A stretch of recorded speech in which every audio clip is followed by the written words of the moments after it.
All India medical students association United से राष्ट्रीय अध्यक्ष भरत बेनीवाल आप सभी नमस्कार करता हूं, क्रांतिकारी सवाल पेश करता हूं।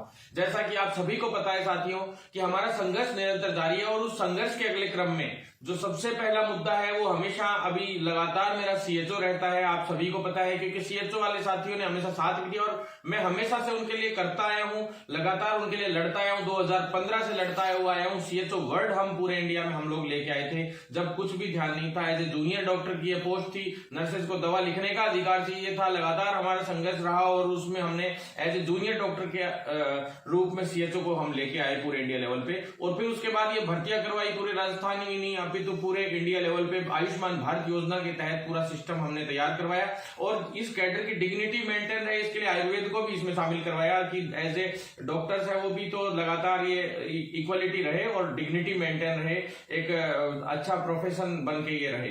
तो साथियों उसके अगले क्रम में मैं सबसे पहले आपको बता दूं कि सीएचओ की जो एक अगली भर्ती है उसकी जरूर मैं आपको ये बताना चाहूंगा कि जो 3538 भर्तियों की मैं आज से 6 महीने पहले से कहता हुआ आ रहा हूं कि हम फाइल क्लियर करा लिए, फाइल क्लियर करा लिए, लगभग हम फाइल क्लियर भी करवा लाए थे। उसमें 1800 पद और भी जुड़वाने थे, आप सभी को पता है। तो वो जो 1800 पद हैं वो अभी तक नहीं जोड़े हैं। जैसे पहले 2310 की भर्तियां निकाली थी इन लोगों ने, अपन लोगों ने, वैसे अभी 3538 पद तो निकलवा लिए हैं और बाद में 5500 दो हिस्सों में जुड़वाई थी, एक बार 4000 और एक बार 1500।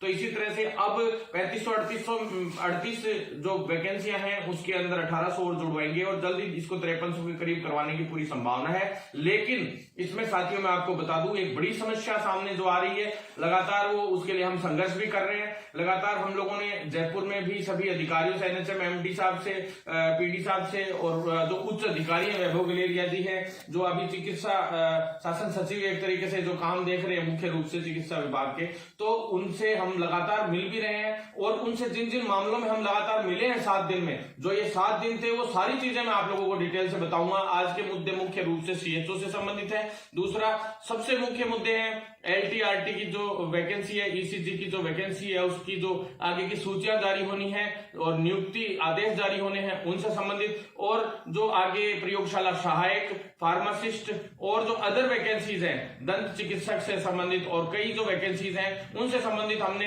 अभी मेरे पास काफी लोगों के फोन आ रहे हैं अलग अलग वैकेंसीज का। यूं कहते हैं कि भाई मेडिकल प्रोफेशन के आप लीडर हो तो कम से कम भाई हमारी भी मांग उठाइए मेडिकल प्रोफेशन की। तो हमने मांग उठानी शुरू कर दी है साथियों, काफी साथियों की, खास करके कैडर वाले साथियों की भी, ओटी टेक्नीशियन और जो ब्लड बैंक टेक्नीशियन की जो वैकेंसियां हैं उसके लिए भी और नेत्र सहायक वाले साथियों के लिए भी। तो साथियों सबसे पहले सीएचओ की वेटिंग की मैं बात बता देता हूं आपको। सीएचओ की वेटिंग के अंदर फर्स्ट चीज बता दूं साथियों, सीएचओ की वेटिंग से पहले एक मेन चीज बता दूं कि जो पहले जो चयनित किए गए थे 7353 लोग चयनित किए गए थे उसमें से जिनका सीसीएस कंप्लीट था उसकी जो सीसीएस कंप्लीट में से 77 लोग रह गए थे, जो 409 के करीब टोटल फॉर्म भरे गए थे उस वक्त जो सीसीएस कंप्लीट वालों के, उसमें से 77 लोगों का रह गया था। तो अभी उनमें से 59 लोगों की फाइल जा चुकी थी। आपको खुशखबरी दे देता हूं कि 20-22 के लगभग तक आप लोगों का हर हाल में काम हो जाएगा साथियों। हो सकता है 1-2 दिन में ही हो जाए मेरा वीडियो, हो सकता है 1-2 दिन कल भी डाला जाए, लेकिन आज ही डालने का हम प्रयास करेंगे। ये वीडियो हमने बनाया है ना कि इस बार लाइव किया साथियों, क्योंकि लाइव नहीं कर पा रहे थे, नेटवर्क इश्यूज थे। तो साथियों पहली बात तो ये बता दूं कि 59 लोगों को जल्दी पोस्टिंग मिलेगी। दूसरा उसके बाद जो एक एब्सेंट जो शो हो गए थे काफी लोग, जिसमें 35 की एक फाइल है साथियों। एब्सेंट कौन से वाले मैं बता दूं, 30 तारीख तक ज्वाइनिंग का समय दिया गया था, डेट बढ़ाई गई थी। तो साथियों जो कुछ लोगों ने उस वक्त भी ज्वाइन किया था और उससे पहले के भी कुछ लोगों को एब्सेंट शो कर दिया गया था, जबकि उन्होंने 4 महीने ड्यूटी भी दी है सरकार को और सब कुछ काम किया है। तो उनको रिलीव जो रिलीव किया गया था वो रिलीव के आदेश उन्होंने जमा करवा दिए। दूसरा जो रिलीव के आदेश और जो ऑर्डर है वहां से संबंधित जेडी के यहाँ से, जॉइंट डायरेक्टर के यहाँ से जो उनके डॉक्यूमेंट्स आए हैं, तो जो लोग एब्सेंट शो कर दिए गए थे जबकि वो एब्सेंट थे नहीं, डाटा क्लियर नहीं होके आया था उसमें से, तो उन्होंने अपने डॉक्यूमेंट्स जमा कराए। उस ऐसे कैंडिडेट्स की एक तो फाइल है 35 लोगों की और एक फाइल है 24 लोगों की, दूसरी फाइल अभी 24 लोगों की अभी हुई है। परसों तक भी 7 लोगों के 6 से 7 लोगों के ऐसे लोगों के जो एब्सेंट शो हो गए थे, लेकिन उनके 4 महीने ड्यूटी करने के बावजूद उनको एब्सेंट शो कर दिया गया था। अभी ब्रिज कोर्स के लिए कॉलेज अलॉट नहीं हुए थे। तो साथियों ऐसे 6 से 7 लोगों की और एक फाइल आई है। तो साथियों उसमें क्या हुआ कि भी सभी का एक एक करके डाल देते हैं ये लोग ब्रिज कोर्स के लिए, लेकिन चिंता मत कीजिए, आप लोगों को ब्रिज कोर्स भी इन्हीं के साथ करवाया जाएगा। आपकी 15 फरवरी से पहले एग्जाम होगी, 15 फरवरी के आसपास एग्जाम होगी और 10 मार्च से पहले सभी का परिणाम घोषित कर दिया जाएगा। जितने भी सीएचओज हैं जो अभी ब्रिज कोर्स कर रहे हैं, बिल्कुल चिंता करने की जरूरत नहीं है। तो 15 फरवरी से पहले सभी का एग्जाम होगा। उसमें आप लोगों का भी होगा, स्पोर्ट्स वालों का भी होगा ब्रिज कोर्स, चाहे वो 1 महीने में इनको निपटाना पड़े।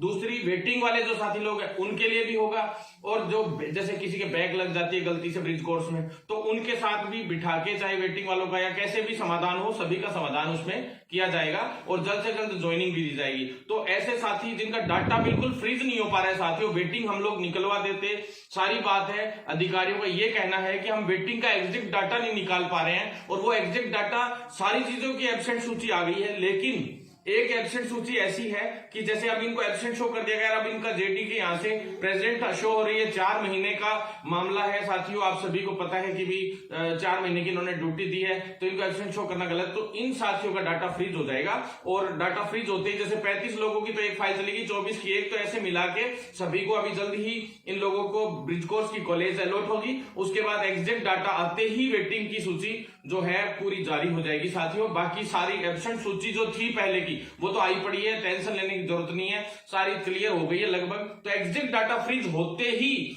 एक भी कैंडिडेट ऑब्जेक्शन कर देगा तो कोर्ट में स्टे आएगा, आप सभी को पता है। वेटिंग वाले साथियों को मैं बता दूं, एक भी स्टूडेंट यूं कह दे मुझे एब्सेंट शो कैसे कर दिया जबकि मैंने 4 महीने ड्यूटी करी थी, तो एक अभ्यर्थी की चयनित अभ्यर्थी की सीएचओ की किसी के साथ गलत नहीं किया जा सकता, तुरंत स्टे आ जाएगा वेटिंग पे। इसलिए एक एक चीज कदम फूक के रखना पड़ता है। इस भर्ती पे हमने एक भी स्टे नहीं आने दिया, जबकि 6000 के करीब रीट अब तक लग चुकी है इसमें। यहां तक कि ट्रांसफर के लिए भी, म्यूचुअल ट्रांसफर तक के लिए भी इसमें रिट लग गई साथियों। तो म्यूचुअल ट्रांसफर की मैं बता दूं, और जो अभी वैभव गलेरिया जी की 12 तारीख को शाम को 4:30 बजे एक बड़ी बैठक हुई। हम लोगों ने पूरी बैठक का सारा बात रखी थी वैभव गलेरिया जी को, उनको धन्यवाद देते हैं कि उन्होंने हमारे कहने से एक बैठक रखी, जिसमें हमारी जो भर्तियां थी फिक्स, हमारी 5-6 भर्तियां थी, उनको लेके ही फिक्स मीटिंग हुई। और कोई भी भर्ती को 4 से 5 भर्तियां थी उनको लेके, और हमारे मुद्दों पे उन्होंने स्पेशल बैठक ली। हमने साफ काफी दिन से प्रेशर डाल रखा था, तो उन्होंने स्पेशल बैठक ली, सीएस साहब के कहने से ली, उसके लिए धन्यवाद। और उसको मजबूती से आगे बढ़ाया सारे काम को, उसके लिए भी बहुत बहुत धन्यवाद अधिकारियों को। उसी का नतीजा है कि रेडियोग्राफर और लैब टेक्नीशियन की जो अभी नियुक्ति आदेश यानी पीओपी नहीं एसओपी के आधार पे संभागीय स्तर पे एक बार के लिए जो ज्वाइनिंग दी गई है, वो उसी के आधार पे तुरंत पूरा फाइल का काम करके किया गया था। 7 दिन का हमने समय दिया गया था, हमने मुकुल शर्मा जी के यहाँ घेराव किया था। उसी दिन उन्होंने कह दिया था साफ कि 7 दिन के अंदर अंदर रेडियोग्राफर, असिस्टेंट रेडियोग्राफर और लैब टेक्नीशियन और ईसीजी तीनों की हम लोग जल्द से जल्द सूची जारी कर देंगे। रेडियोग्राफर और लैब टेक्नीशियन की उन्होंने कहा था कि 7 दिन में हम हर हाल में ज्वाइनिंग दे देंगे। ईसीजी की भी साथियों ज्वाइनिंग होनी थी, लेकिन उसमें एक हल्का सा ये है कि उनका डायरेक्ट पदस्थापन ही है, तो वो भी जल्दी हो रहा है। लगभग 22 तारीख तक वो क्लियर हो जाएगा पूरी तरह से। और साथियों बिल्कुल चिंता करने की जरूरत नहीं है, ईसीजी वाले 12 साथियों को भी, उनकी भी बहुत जल्द ज्वाइनिंग आ रही है। लोग बड़ी बड़ी बधाइयां लेने आ जाते हैं कि हमारा एक और प्रयास सफल है, ये सफल है, वो सफल। तो साथियों आप लोगों को पता है कि प्रयास सारे लोग मेरे साथ अंदर वार्ता में, इतने लोग शायद बहुत कम बार जाते हैं अंदर। मुकुल जी के पास भी वार्ता में गए थे, वैभव गलेरिया जी से भी मेरे साथ ही मिले थे, और इस फाइल का एक एक मूवमेंट मैंने आज तक बताया कि फाइल यहां से यहां, यहां से यहां, यहां से यहां, इतने तारीख को फाइल नंबर तक सबको मैंने बताया कि ये फाइल यहां से यहां तक पहुंच गई, यहां से यहां तक। तो साथियों पैरामेडिकल की सारी भर्तियों में हमारी जीत हो रही है, और बहुत जल्द पैरामेडिकल की नई भर्तियां भी आएंगी, ये भी मैं आपको बता देता हूं। अब सीएचओ की साथियों कुछ चीजें जो और रह गई थी मैं वो भी बता दूं। साथियों सीएचओ के अंदर जो म्यूचुअल ट्रांसफर का मुद्दा था वो रखा था हमने उसी दिन, जो 4:30 बजे बैठक हुई थी, उसमें एनएचएम एमडी साहब भी उसमें मौजूद थे। उस बैठक में मुकुल शर्मा जी भी मौजूद थे, वैभव गलेरिया जी मौजूद थे, और वीडियो कॉन्फ्रेंसिंग पे सीएस साहब भी जुड़े थे। तो साथियों जो हमारे अधिकारी निरंतर मिलते हैं वही सब जुड़े हुए थे। थे, उनके अलावा कोई नहीं था। तो साथियों मैं आपको नेक्स्ट बात बता दूं, जो सीएचओ की जो स्पोर्ट्स सूची है उसके लिए हमने बात की थी। कुछ एक फेडरेशन का चक्कर पड़ रहा है, जो भारत सरकार से अब तक 3 बार रिमाइंडर डाल दिया गया है उनका, और उसके बावजूद अब तक भारत सरकार का जवाब नहीं आया। तो इस विषय पे भी मैं दिल्ली जाऊंगा, और एक जो सीएचओ का जो मुख्य रूप से जो नियम चेंज करवाने हैं उनके लिए जो नियम चेंज होने हैं, सीसीएस केवल सीसीएस को ही वैलिड करने के चांसेस चल रहे हैं अभी भी। तो साथियों उसके लिए एक बार फिर ये सभी यूं कह रहे हैं हम भारत सरकार की गाइडलाइन जो है आगे की उसी के अकॉर्डिंग काम कर रहे हैं। तो वो जो केंद्र सरकार की जो गाइडलाइन है उसमें संशोधन के लिए हम लोग जा रहे हैं साथियों, और उसके लिए आप लोगों को तैयार भी रहना होगा। हमें दिल्ली कूच की भी तैयारी करनी पड़ सकती है। जो आगे जो हमारे ऐसे साथी लोग हैं, जो स्टूडेंट्स अभी पास आउट हो के आ रहे हैं और जो पुराने पास आउट होके बैठे हैं, उन सभी को हमारा साथ भी देना पड़ेगा, क्योंकि दिल्ली में हमारे अभी 2 मुद्दे हैं, जो 80-20 का और दूसरा सीएचओ के जो नियम है भर्ती के लिए, वो जो नियम है उनमें संशोधन करवाना। तो साथियों उसमें मुख्य रूप से संशोधन करवाने में आपको बता दूं कि एक तो ये है कि भाई सभी को वैलिड, जैसे इन नियमों से अभी 7810 भर्तियां जिन नियमों से हुई उन्हीं नियमों से हो, प्लस पेपर हिंदी इंग्लिश में आए, ये तो तय हो गया है। इस बार सारे पेपर हिंदी इंग्लिश दोनों में आएंगे साथियों। और साथियों एक हिंदी इंग्लिश का इशू मैं और बता देता हूं कि अभी जो सबसे बड़ा इशू आप लोग, जो कुछ लोग आप लोगों में दरार डालने की भी प्रयास कर रहे हैं, तो वो आप लोग बिल्कुल दरार ना डाले एक दूसरे में, क्योंकि आपका ग्रुप मजबूत है। सारी सरकार इस टेंशन में घूमती है और ये टेंशन सदा सरकार के रहेगी, तो सारे काम आप लोगों के होंगे। कुछ लोग कहते हैं कुछ 2-3 लोगों की आदत होती है वो कि जीएनएम वाले अलग करने की कोशिश हो रही है, बीएससी नर्सिंग वाले अलग करने की कोशिश हो रही है। तो बिल्कुल जरूरत नहीं है, आप सभी सीएचओ हो, कोई जीएनएम बीएससी नर्सिंग नहीं है, कोई कुछ नहीं है, सब लोग साथी लोग आप लोग सभी सीएचओ हो, आज चयनित सीएचओ सारे के सारे। और जो हिंदी इंग्लिश में पेपर कराने की बात है, जो कोर्स के दौरान जो एग्जाम होगा अभी फरवरी में, तो आपको मैं कह दूं कि हिंदी और इंग्लिश दोनों में एग्जाम कराने का लगभग हमारी तय हो गया है। और उसके बावजूद भी कोई राजनीति करता है तो उस पर ध्यान ना दे बिल्कुल भी। 100% हम लोगों की इसमें जीत भी होगी। कोई बात होती दिखेगी उल्टी सीधी तो हम आपको बता भी देंगे साथियों, क्योंकि हम लोग इतना मजबूत हैं कि हमें पहले ही सब कुछ पता चल जाएगा। और आरयूएचएस से मैं भली बात जानता हूं कि मुझे कैसे काम कराना है, बिल्कुल टेंशन लेने की जरूरत नहीं है। आपका भाई भरत बेनीवाल आरयूएचएस पे कभी भी धावा बोल देगा जिस दिन अगर जरूरत पड़ गई तो। पर कोशिश ये करते हैं हम लोग कि किसी को नुकसान भी नहीं और आसानी से काम हो जाए। अंगुली टेढ़ी करके भी घी निकालने की कहते हैं कई लोग कि भाई अंगुली सीधी, अंगुली से घी नहीं निकल रहा तो टेढ़ी कर। हम अंगुली टेढ़ी नहीं करते हैं, हम उस भगोने को ही गर्म कर देते हैं, पूरा घी एक साथ में बाहर आ जाता है। तो साथियों आप टेंशन मत लो, आपके नेतृत्व में इतना इंटेलिजेंसी है कि वो लोगों को काम कैसे करवाना है, बिल्कुल टेंशन लेने की जरूरत नहीं है। हम लोग झूठे फंडबाजी नाटकबाजी नहीं करते हैं जैसे दुनिया करती फिरती है और लास्ट में उनको बदनामी के अलावा कुछ नहीं मिला आज तक, और सिर्फ फंड रचे जाते हैं। जो रियल में धरातल पे काम होता है वो आप लोगों को पता भी लग चुका है। जो सच में मेडिकल के हमारी भर्तियों के अलावा कोई राजस्थान में कोई भर्ती अब तक चालू तक नहीं और हुई, जो उनकी क्या हालत हो गई आपने देख ली होगी। तो साथियों साथ बनाए रखें, हर भर्ती पूरी होगी। आंदोलन करेंगे जिस दिन खतरनाक होते हैं और किए हैं जिस दिन भी खतरनाक हुए, इसीलिए सरकार हमारे से प्रेशर में भी रहती है और डर में भी रहती है। साथियों अब मैं आपको बता दूं 10,000 का जो मुद्दा है वो 13,000 का मुद्दा है। साथियों मैंने कई साथियों से कहा था कि 10,000 रुपए मंथ के नहीं मिलने चाहिए, 13,000 मिलने चाहिए, क्योंकि ट्रांसपोर्ट भी उसमें जुड़ना चाहिए, जिनका भी फोन आया था। तो मैंने सारी चीज मैंने बताई थी। तो साथियों हमें 10, 12, 13 जो भी है जो मिल जाए, लेकिन मंथली मिले, उसके लिए हमने वैभव गलीरे जी के सामने बात रख रखी थी। उसके लिए 12 तारीख को मीटिंग हुई थी शाम को 4:30 बजे, उसमें भी उन्होंने सहमति जताई है। मैंने कहा है कि भी जो बच्चा लेना चाहे हॉस्टल उसको दे दो, और जो नहीं लेना चाहे उसको उसके बाद 10 से 13,000 के रूप में पैसे दे दो। तो कोई सा एक काम तो आपको करना पड़ेगा, क्योंकि ये है कि आप ऑब्वियस सी बात है कि प्राइवेट कॉलेजों को फायदा पहुंचाने की कोशिश कर रहे हो अगर ऐसा नहीं करते हो तो मैंने साहब हर तरीके से बहुत पुरजोर तरीके से सारी चीजें रखी है उनके सामने। और म्यूचुअल ट्रांसफर की मैं बता दूं साथियों, म्यूचुअल ट्रांसफर जो सीएचओ के वो एक लिस्ट पहले आई थी, एक बार के लिए इन्होंने लिस्ट रोक दी, क्योंकि 3-3 किलोमीटर 5-5 किलोमीटर वाले बंदे भी यूं कहने लग गए कि हमारी भी ट्रांसफर होना चाहिए, म्यूचुअल ट्रांसफर होना चाहिए म्यूचुअल। तो इस वजह से ये लोग काफी हड़बड़ा गए थे, विभाग हड़बड़ा गया था। अब वो लोग लिस्ट डालेंगे और उस लिस्ट को जल्द ही अब लिस्टें डलनी शुरू हो जाएंगी। अभी एक बार छुट्टियां चल रही थी, काम थोड़ा ढीला इसलिए चल रहा है क्योंकि छुट्टियां हैं, लगातार छुट्टी पे छुट्टी आ रही है। तो साथियों बहुत जल्द आप लोगों के लिए पॉजिटिव और न्यूज सुनने को मिलेंगी 20-22 के आसपास। सभी चीजों में हर चीज में आपको पॉजिटिव 20-22 25 तक बहुत पॉजिटिव खबरें सुनने को मिलेंगी साथियों आप लोगों को। अब मैं आपको बता दूं साथियों, स्पोर्ट्स वालों की भी जल्द ही हम दिल्ली जाकर करवाएंगे। पीएच के जो कुछ एक साथी बच गए जिनका मेडिकल होना बाकी है, मेडिकल होते ही उनको ब्रिज कोर्स अलॉट हो जाएंगे, 1-2 सप्ताह में वो भी निपट जाएगा मामला। अब साथियों सीसीएच कंप्लीट की ज्वाइनिंग का मैंने बता ही दिया, 20-22 तक उनकी ज्वाइनिंग आनी है साथियों। बाकी साथियों मेरे हिसाब से अब सीएचओ का तो मुद्दा अब ज्यादा नहीं बचा है। बाकी साथियों एलटीआरटी मैंने बताई दी, पैरामेडिकल भर्तियों का आपको मैंने बताई दिया। और साथियों जो मुख्य रूप से जो भर्ती है प्रयोगशाला सहायक, जिसके लिए सबसे ज्यादा लोगों को बेवकूफ बनाया जाता है, मैं आपको बता दूं साथियों, फार्मासिस्ट और प्रयोगशाला सहायक वाले साथियों को बहुत ज्यादा बेवकूफ बनाया जाता है। मैं साथियों आपको बता देना चाहता हूं साथियों, इसके अंदर आगे बहुत सारा कुछ है, खास करके उन अभ्यर्थियों के लिए जो ताजा पास आउट होकर आ रहे हैं, चाहे वो नर्सिंग के हो, चाहे वो एएनएम से हो, जीएनएम, बीएससी नर्सिंग। अभी एक बार आप लोग वीडियो पूरा जरूर देखना, मैं आपसे निवेदन करना चाहता हूं, अंत तक जरूर देखना, हर चीज है आज इसके अंदर। तो साथियों प्रयोगशाला सहायक वाले साथी जो है उनको मैं कहना चाहता हूं कि आपका काम पूरा कंप्लीट हो चुका है। मैंने जैसे जैसे बोला, आप लोगों का जो प्रारूप है, नोटिफिकेशन जो जारी होना है, उसका प्रारूप भी तैयार होकर डीओपी से कंप्लीटली अप्रूव्ड हो गया है। अब सिर्फ कैबिनेट के अंदर आपको अप्रूवल मिलनी बाकी है। और कैबिनेट में पिछली बार भी हम रखवा देते साथियों, अभी इसके चक्कर में हमने अप्रूवल को, जो नोटिफिकेशन का जो अप्रूवल था, जो फाइनेंस से, डीओपी से, लॉ से, सभी से स्पीडली क्लियर करवाया था साथियों, ताकि कैबिनेट में रख सके। लेकिन बाद में हमें पता चला कि वो कैबिनेट बैठक केवल उपचुनाव के हिसाब से रखी गई थी, और उपचुनाव में किसको क्या जिम्मेदारियां देनी है, क्या नहीं, किन मंत्रियों को क्या क्या, तो वो उस हिसाब से रखी गई थी साथियों। तो इसलिए हम लोग उसमें नहीं रख पाए, उसमें इससे संबंधित कोई भी कार्य नहीं था। तो अगली जो कैबिनेट की बैठक होगी अभी बहुत जल्द, बात भी हो गई है, जल्द ही कैबिनेट की बैठक होगी। और साथियों उस कैबिनेट की बैठक के अंदर प्रयोगशाला सहायक की भर्ती का पूरा मामला रख के और तुरंत इसको निपटाएंगे।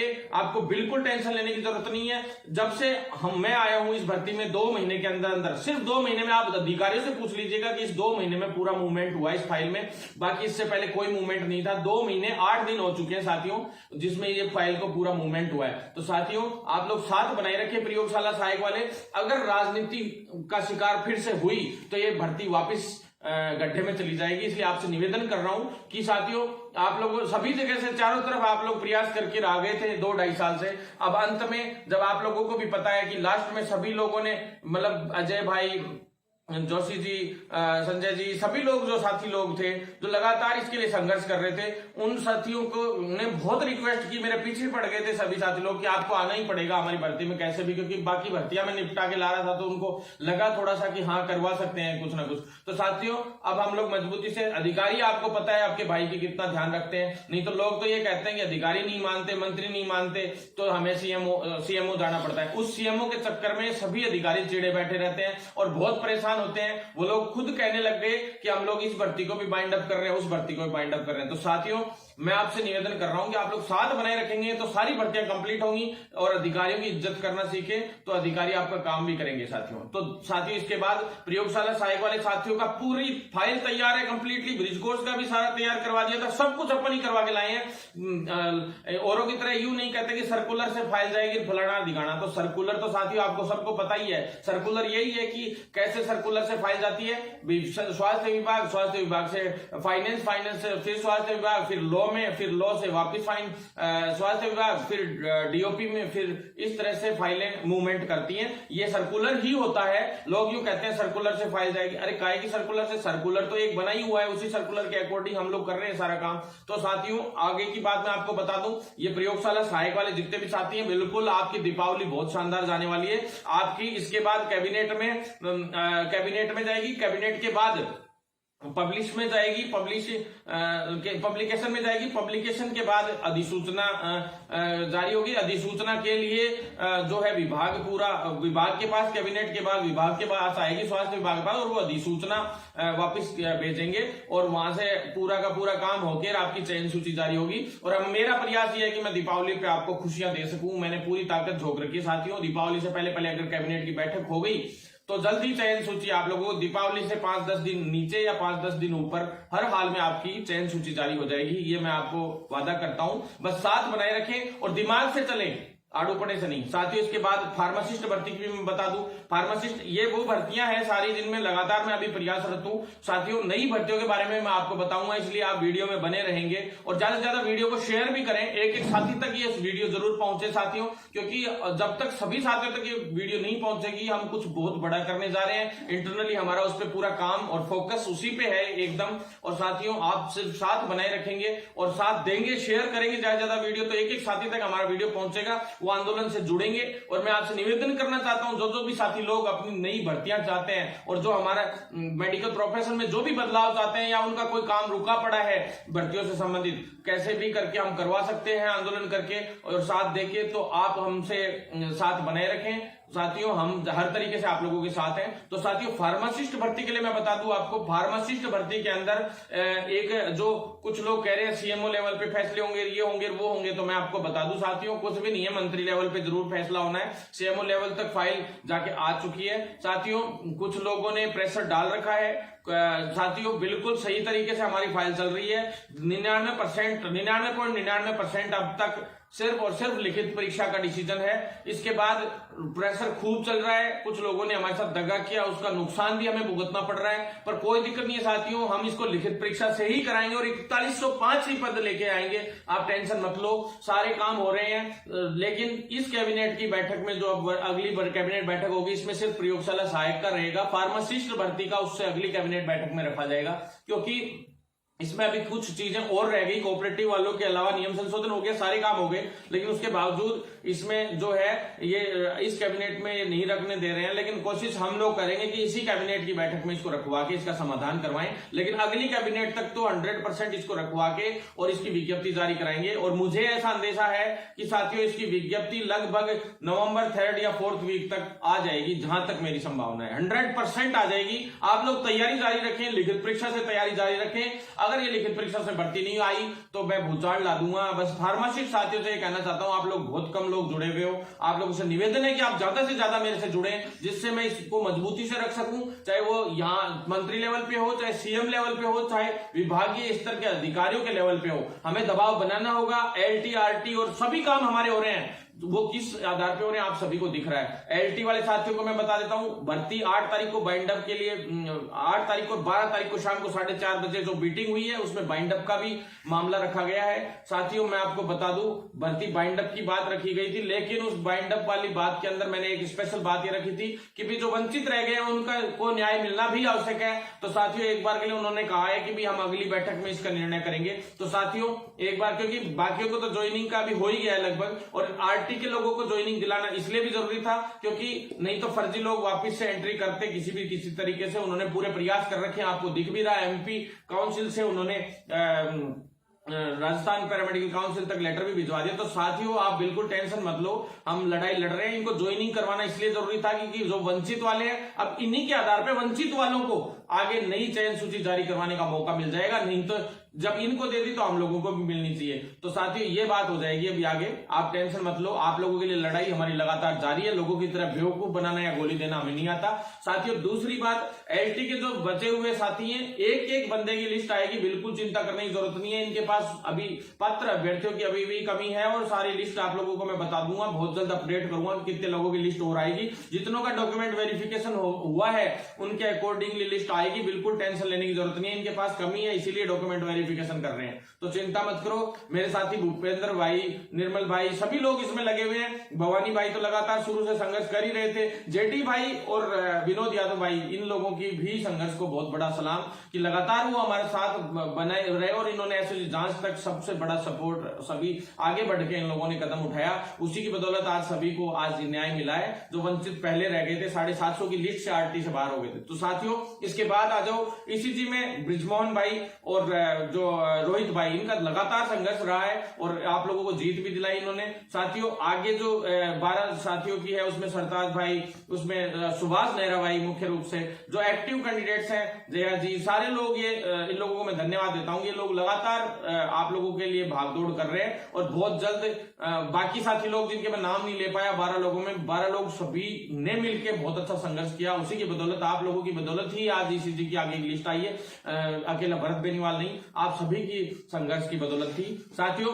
अब आपको बता दूं जो आगे की जो नई भर्तियां आरटी एलटी उनकी भी मैं बता देता हूं साथियों। जो नई भर्तियां हैं वो भी बहुत जल्द आ रही हैं। 800 और 900 पद जो मैंने आज से 6 महीने पहले, सभी को पता है कि भी 750 की जो सूची जारी हुई थी, मैंने कहा था कि चाहे 800 900 जो आगे भर्तियां हम निकलवा के ला रहे हैं उनमें से कट करवा के इसमें जुड़वाना पड़ो, लेकिन अन्याय किसी के साथ नहीं होने दूंगा। जो फेयर अभ्यर्थी हैं मैं उनसे वादा करता हूं, ये मैंने उस वक्त कहा था साथियों। तो मैं बता दूं 800 आरटी की और 900 एलटी की भर्तियां हैं। तो साथियों उन सभी भर्तियों में क्लियर बता देता हूं मैं आपको, उसमें और भी पद जो भर्ती में से जो पद बच जाएंगे, अभी कोर्ट में भी कुछ रिजर्व रह जाएंगी, उसके अलावा जो बैकलॉग जो बच जाएगा वो भी जुड़वाऊंगा और कम से कम 100 150 पद तो और इसमें जुड़वाऊंगा साथियों। ये मैं आपसे कहना चाहता हूं, आप साथ बनाए रखेंगे तो हमारी बड़ी जीत होगी। इसमें पदों की संख्या और बढ़वाएंगे। और साथियों ये लिखित परीक्षा से सारी भर्तियां आएंगी, ये मेरे को आज से 7 महीने हो गए कहते हुए कि सारी भर्तियां आगे की लिखित परीक्षा से आएंगी। मैंने पहले भी कहा था कि ये मेरिट पे, पिछली आरटीएलटी की भर्ती भी लिखित परीक्षा से ही आती, लेकिन इमरजेंसी में कोविड के हिसाब से उस वक्त मेरिट पे ही कराना मजबूरी थी, क्योंकि एक साथ में भीड़ इकट्ठा उस वक्त नहीं कर सकते थे। डीवी में तो क्या फिक्स लोगों को बुलाना पड़ता है। तो साथियों ये भी है, और फिर दुगुने तिगुने कैंडिडेट होने भी जरूरी होते हैं। तो साथियों अगली भर्ती में शायद कैंडिडेट तिगुने भी हो जाएंगे। तो लिखित परीक्षा से भर्तियां इसी वजह से हो रही है, आप लोग टेंशन मत लो, सारी भर्तियां लिखित परीक्षा से होंगी आने वाली। एएनएम की बहनों के लिए भी नई वैकेंसी आ रही है, आप सभी को पता है। अभी अखबार में एक न्यूज आई थी, वो पूरा डाटा भी हमने दिया था। और साथियों एक एक न्यूज क्लियर है, पूरी अखबार वालों ने कंफर्मेशन किया था विभाग से भी, वित्त विभाग से भी, कि भी कितनी कितनी वैकेंसियां कौन कौन सी क्लियर हुई है। मैंने अखबार की कटिंग भी डाली थी आप लोगों के लिए। तो साथियों बिल्कुल चिंता ना हो, खास करके एडमिनिस्ट्रेशन वाले ने लगातार मेरे से संपर्क किया, और उन एडमिनिस्ट्रेशन वालों के लिए भी, मैनेजमेंट जो हॉस्पिटल मैनेजमेंट का काम करते हैं उनके लिए स्पेशल लगातार हमारा संघर्ष जारी था, और उनके लिए स्पेशल भर्तियां हम निकलवा के ला रहे हैं। उसमें पदों की संख्या जरूर कम है साथियों, लेकिन बहुत जल्द उसमें पदों की संख्या भी बढ़वाएंगे। दंत चिकित्सकों के 480 के करीब पद हैं, जिन पे हम लोगों ने स्पीडली काम करना शुरू कर दिया है। लगातार जित्तू वगैरह मेरे साथ अभी टच में है साथियों। तो मैं लगातार हम लोग संघर्ष कर रहे हैं, आप लोग साथ बनाए रखेंगे तो बहुत जल्द हम डेंटल जो डॉक्टर्स हैं उनके लिए नई वैकेंसी लेके आएंगे। इसमें नई वैकेंसियों के लिए सारी रिटर्न एग्जाम से करवाएंगे साथियों। एनएचएम की भी नई से और वैकेंसीज हम लेके आ रहे हैं, जो नर्सिंग की भी है, पैरामेडिकल की भी है और अदर स्टाफ की भी है। लेकिन साथियों उसमें जब तक तनख्वाह क्लियर नहीं हो जाएगी, बढ़िया तनख्वाह नहीं हो जाएगी, वेतन नहीं हो जाएगा, तब तक मैं उसकी विज्ञप्ति जारी नहीं होने दूंगा। जब तक 7-7 हजार में हमें काम नहीं करवाना अब किसी से, बहुत हो चुका। तो साथियों वो इश्यू एकदम क्लियर हो जाए एक बार, और केंद्रीय वहां इसके लिए स्पेशल हम दिल्ली भी मिलकर आएंगे, ताकि पीआईपी मजबूत बना के भेजेंगे तो अच्छी सैलरी में ही नौकरियां निकल पाएंगी साथियों। इसके बाद अंतिम मैं आपको लगभग लास्ट चीजें बता देता हूं।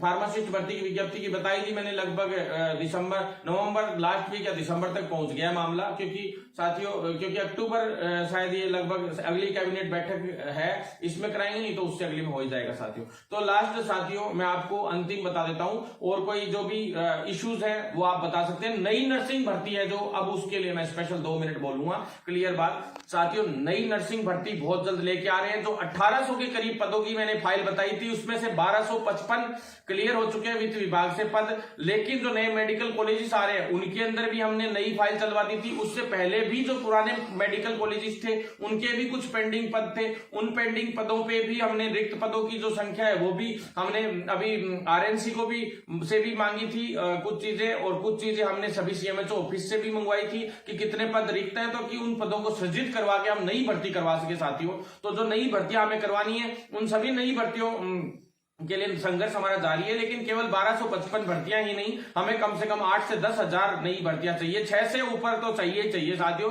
और जबकि 4958 के करीब पद थे शायद, तो वो साथियों वो फाइल है वो हमने चलवा रखी है, वो अभी क्लियर नहीं हुई है वित्त विभाग से। जिस दिन क्लियर हो जाएगी वो भी 1255 में जुड़ जाएगी। और एक फाइल और अब नई मेडिकल कॉलेजों के लिए अपन चलवा रहे हैं, तो उसमें भी काम प्रक्रिया में है साथियों। सारी भर्तियां लिखित परीक्षा से आएंगी, आप लोग तैयारी करें। आरपीएससी से आएंगी, सभी लोग तैयारी करें। एमओ की नई भर्ती 834 है साथियों मेडिकल ऑफिसर की, तो 834 पद तो आ ही रहे, उसमें भी पदों की संख्या हम बढ़वाएंगे। लगभग 1400 के करीब पद पूरे करवा लेंगे उनको, और 1350 से 1400 पद पूरे हो जाएंगे। एक फाइल और क्लियर होनी है नई मेडिकल कॉलेजेस की भी, वो भी उसी में जुड़वाएंगे साथियों। उसमें पैरामेडिकल स्टाफ के भी नए पद जुड़वाने हैं, और भी कई ईसीजी टेक्नीशियन के सभी पदों को जुड़वाएंगे। नेत्र सहायक की भी इन मेडिकल कॉलेजेस की संख्या बढ़ने से और संख्या बढ़ेगी। तो सारी जो सीट्स है वो उनको हम 350 के करीब नेत्र सहायक और और ओटी टेक्नीशियन और ब्लड बैंक का कैडर का काम कंप्लीट हो चुका है साथियों, लेकिन एंडिंग पे है नोटिफिकेशन 10 से 15 दिन में ओटी टेक्नीशियन के जारी हो जाएगा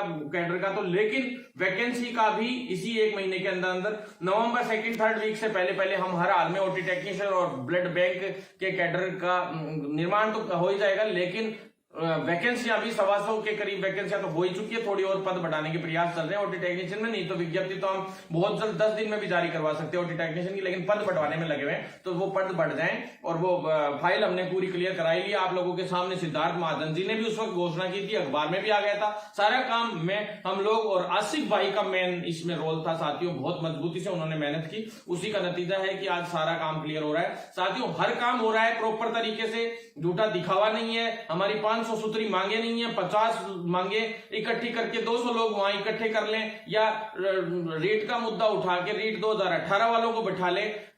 2018 वाले साथियों का भी भला होना चाहिए, लेकिन ये नहीं कि मुद्दे कुछ और लोग दूसरे बिठा रखे हैं, ये कभी हमें नहीं आता। चीट करना कभी नहीं आता। जिस दिन करेंगे बहुत बड़ा मजबूत काम करेंगे, और सरकार पहले से ही डरती है कि ये अगर कुछ कदम उठाएगा तो बहुत भारी पड़ेगा, इसलिए अपना सरकार पूरा ध्यान भी रखती है, हर मांग भी पूरी करती है। और आंदोलन भी आप लोगों ने देख रखे हैं कैसे होते हैं। स्वास्थ्य भवन पे डायरेक्ट अटैक होता है हमारा, तो अगले अधिकारी के चैम्बर के सामने ही बैठ जाते हैं, औरों की तरह नहीं कि भाई हाँ फलाना जगह बैठ गए यहाँ। हमारा तो जहां अटैक करना होता है सीधा हम तो निशाने पे मारते हैं सीधा। तो साथियों साथ बनाए रखें। फिजियोथेरेपी वाले साथियों की भी एक पेंडिंग पड़ी थी लिस्ट, वो भी जारी करवाएंगे। काउंसिल भी उनकी बनाने के लिए अब मैंने प्रयासरत हूं, उनका भी फोन आया था मेरे पास साथियों। सिर्फ नर्सिंग की जो अगली भर्तियां हैं उनके लिए महा आंदोलन शुरू हो चुका है, और एएनएम की जो पद है वो भी संख्या अभी बढ़वा रहे हैं। कम से कम 4 से 5 हजार एएनएम की भर्ती में निकलवा के लाऊंगा, बस साथ बनाए रखें। हाँ रिटर्न एग्जाम होगा, लेकिन सभी भर्तियों में बोनस अंक जरूर मिलेगा उन सभी साथियों को, जो वो बिल्कुल टेंशन ना लें कि उनको बोनस अंक नहीं मिलेगा जो संविदा पे काम कर रहे हैं। पर ईयर का बोनस अंक 10 जरूर मिलेगा, उनको सुप्रीम कोर्ट का आदेश है, उसकी पालना में 100% उनको बोनस अंक मिलेगा। आप लोगों को कोई चिंता करने की जरूरत नहीं है साथियों, हम लोग हर तरीके से आपके साथ हैं। एमएनडीआई और एमएनजेवाई के साथियों की भी सैलरी का इशू मैंने उठा रखा है, बहुत जल्द उनका भी समाधान होगा। उनका भी कैडर निर्माण करवा के सुमित शर्मा जी से मैं पूरी बात कर रहा हूं। सुमित शर्मा जी मेरे को पूरा गाइड कर रहे हैं इस मामले में कि भाई ये चीजें आप लोगों को करनी चाहिए। तो साथियों धन्यवाद, ज्यादा से ज्यादा वीडियो शेयर जरूर करें, इस आंदोलन को मजबूत करें, और मजबूती से हम लोग आप लोगों के लिए लड़ रहे हैं। कम से कम उसके नतीजे के हिसाब से तो कम से कम साथ दें। सीएचओ के जिन भी साथियों को अगर कोई परेशान करता है किसी भी कॉलेज में, कहीं ड्यूटी लगाता है तो ड्यूटी लगाए, मैं उसके खिलाफ हूं। लेकिन हाँ जैसे ड्यूटी जो बनती है आपकी, जैसे डॉक्टर के अंडर में आपको प्रैक्टिस तो करनी पड़ेगी थोड़ी बहुत, तो वो तो साथियों ट्रेनिंग के अनुसार, नहीं तो आप काम कैसे सीखेंगे, तो वो जरूरी है। लेकिन कोई और उसकी जगह पे, जैसे एक हॉस्पिटल है उसकी शिकायत आई है कि उसमें से स्टाफ हटा के और वहां पे सीएचओ जो सिलेक्ट होके आए उनको वहां ड्यूटी करवाने का प्रयास हो रहा है, तो वो बिल्कुल नाजायज है। मैंने उनको धमका दिया है और वहां से सारा सिस्टम भी करवा दिया है। जो सीएचओ की सैलरी पेंडिंग चल रही है वो भी समाधान हो गया, लगभग ज्यादातर ब्लॉकों में आ गई है, और गिने चुने ब्लॉकों में जिनमें और नहीं आई है वो मेरे को नीचे कमेंट बॉक्स में लिख के भेज दे, ताकि मैं उनके ब्लॉक के जो मेन है अधिकारी उनको फोन करूं, प्लस सीएमएचओ को फोन करूं, चाहे कैसे भी करूं। आप लोगों की सैलरी जल्द से जल्द आएगी। जो लास्ट 1 मंथ की सैलरी वो जरूर कुछ जिलों में पेंडिंग है, वो भी बहुत जल्द आप लोगों की आ जाएगी साथियों। ज्यादा से ज्यादा साथी लोग वीडियो को शेयर जरूर करें और वीडियो अंत तक सारा जरूर देखें साथियों। यूट्यूब चैनल भी सब्सक्राइब करें ज्यादा से ज्यादा, और पेज पे भी फॉलो करें और लाइक करें, और साथियों ट्विटर पे ज्यादा से ज्यादा फॉलो करें, जिससे हम मजबूती से सरकार तक ये बात पहुंचा सकें। वीडियो को इतना शेयर जरूर करें ताकि सभी स्टूडेंट्स तक ये वीडियो पहुंच सके, और जो तैयारी कर रहे हैं उन तक ये वीडियो पहुंच सके। धन्यवाद साथियों, आपका भाई भरत बेनीवाल इतना ही कह के अगले वीडियो का आप लोगों के लिए तैयारी करेगा, और 7 दिन के अंदर और मेहनत करेंगे और जीत ला सके, आप लोगों के लिए खूब सारी वैकेंसियां करवा सके। धन्यवाद साथियों, इनकलाब जिंदाबाद।